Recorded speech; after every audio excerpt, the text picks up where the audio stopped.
We are back with Cocktails with the Queens. Now, we've reached the part of the show where we talk about our relationships, the challenges we face in our own lives, and how we overcame them. Welcome to Queendom. All right, soulmates, tonight we are breaking down healthy ways to co-parent and how to overcome generational trauma. Please welcome the host of the mom-centric podcast, Mama Stay, with Tanika Ray, entertainment journalist.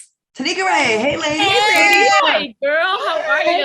Hey. I love seeing you, and you guys got me heated with all those topics earlier, but let's move forward, okay? In the mom space, because now they're trying to change it to birthing people, but we're going to keep it with mothers, all right? Yeah. Mm-hmm.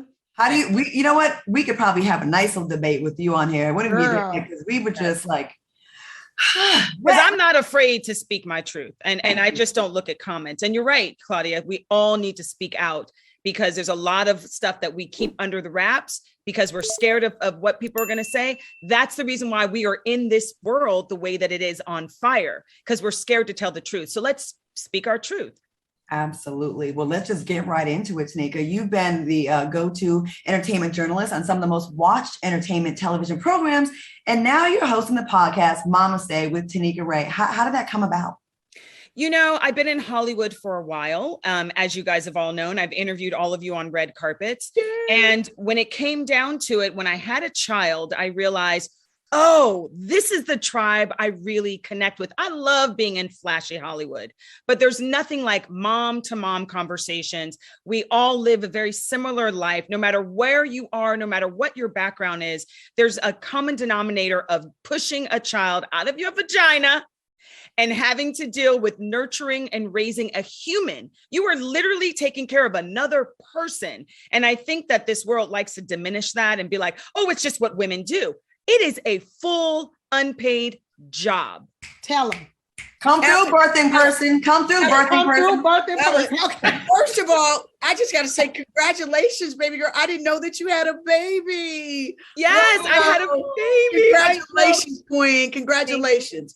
Thank you. I popped it out. Last egg, y'all. I had to do it.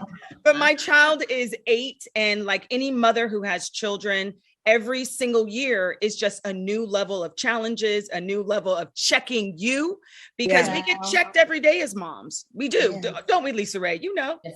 We've had listen, you talk about the importance of conscious parenting when addressing generational trauma. Yes. What do you mean by that? Well, okay. So I was really scared to death to have a child because I don't have the most beautiful relationship with my mother. Oh, wow. So we either parent the way we either mother the way we were mothered, or we are brave enough and ballsy enough to find another way. And so I was scared. I was like, I don't want this relationship with my child the way that I had with my mother. So luckily, and I prayed so hard, luckily 7 months pregnant, I looked up watching OWN, because you know, Oprah's God, and she's sitting under her oak tree with this woman named Dr. Shafali, the creator of this book called Conscious Parenting, where it's not, don't speak until spoken to. You don't know what you're talking about. You a kid. It's none of that old stuff we were all raised with. It's actually understanding and believing that God has made these children perfect, exactly the way that they are as they come out of our bodies. And I had to realize that my daughter's job is not to be a mini me. It is not my job to make her think and breathe and exist the way that I do. She's her own person. God has tasked me and has trusted me to allow her to walk through this world, find out who she is, and I'm there just to make sure she doesn't bump her head against sharp objects. I love it. I love that. Yes. Tanika, you know, I'd like to ask you for, you know, some advice, because when it comes to co-parenting, you know, how do you effectively and honestly have that kind of conversation with your ex to establish boundaries? Ooh, honey, that it tries you every time. It really is so complicated. First of all, relationships are complicated. So even raising a child with a husband, with the love of your life, is hard, because you don't walk through the world with the same exact thoughts. You don't walk through the world thinking the same way, and the best way to deal with the bully at school, the best way to try to, you know, have autonomy over your thoughts. We are all different. So when it comes to somebody you don't want to even deal with, it is constantly a challenge. So I try to write a lot in text so I don't have to see him face to face. I try to be really clear and not judgment, but I would love, since our daughter is vegetarian, if you don't feed her chicken. No, I would really appreciate that. Well, it's fine. It's going to be fine. No, it's not okay. And then it's forcing my daughter to speak to her father, Dad, I'm a vegetarian. I don't eat chicken. And so I have mixed feelings about that because I don't want my 8-year-old to have to take that on. But truth be told, the person that is going to check her dad the most and be the most successful is probably that 8-year-old child. Wow. Absolutely. So I give her the tools to speak her truth. We even had a moment where she was really upset that she didn't see her dad on his birthday because her dad was partying, doing his thing, right? And I'm like, you said you were going to see her. You didn't see her. It broke her heart. You don't understand that because you had a great time out at the club. She's upset.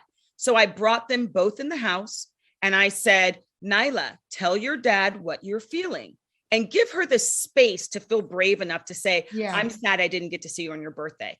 And then I say to him, did you hear what she said? And I literally become the mediator without judgment or emotions, but she needs to learn how to speak her truth.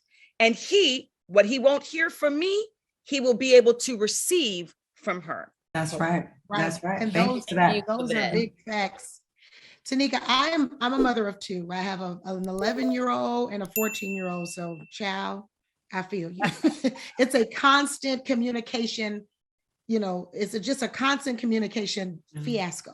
Yeah. And I'm assuming, in regards to communicating, that on your podcast, and not assuming, this is facts, you talk to so many different women from so many different walks of life, so many different instances. There has to be something, even though you're so smart, obviously, and so, leveled in terms of how you're raising your daughter.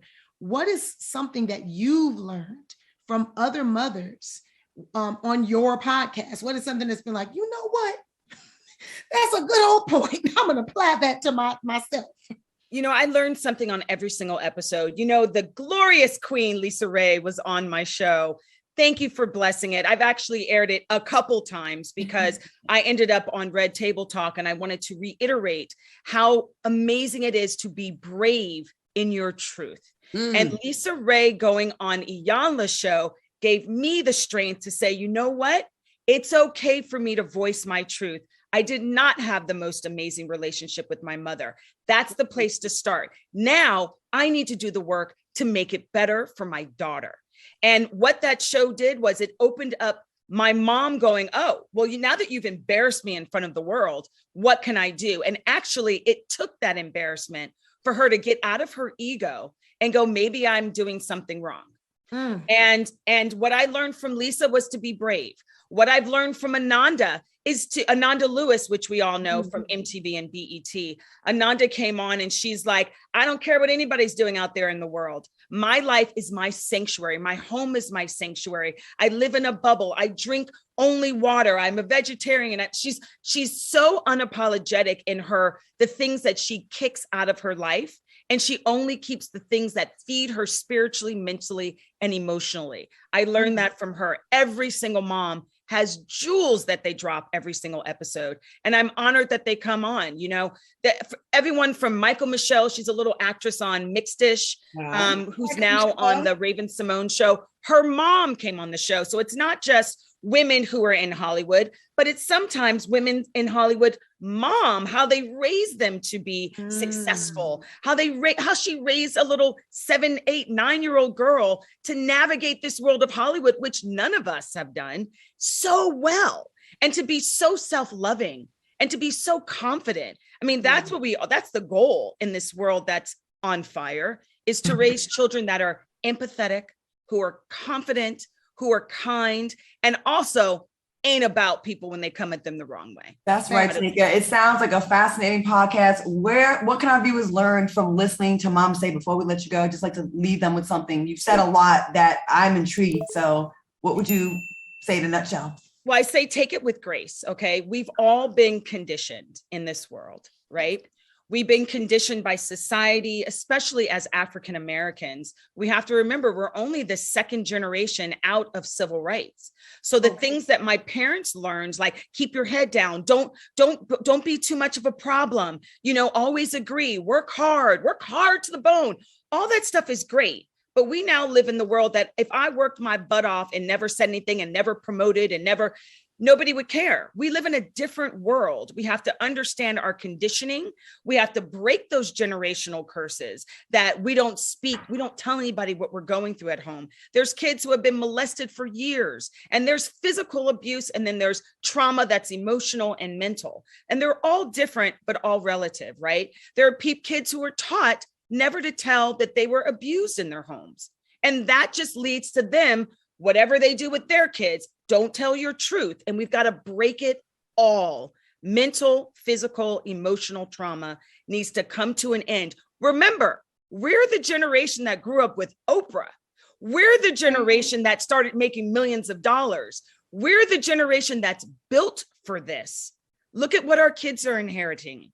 I want everyone to support your podcast and check it out. It sounds like you have a lot of gems to drop. Tanika, thank you so much for joining us. And please make sure you check out her podcast, Mama Stay. We appreciate you seeing you and we love you. And I'm so happy you got your beautiful child and you look amazing. So thank you so much. We're taking a quick commercial break and we'll be back with more after the break.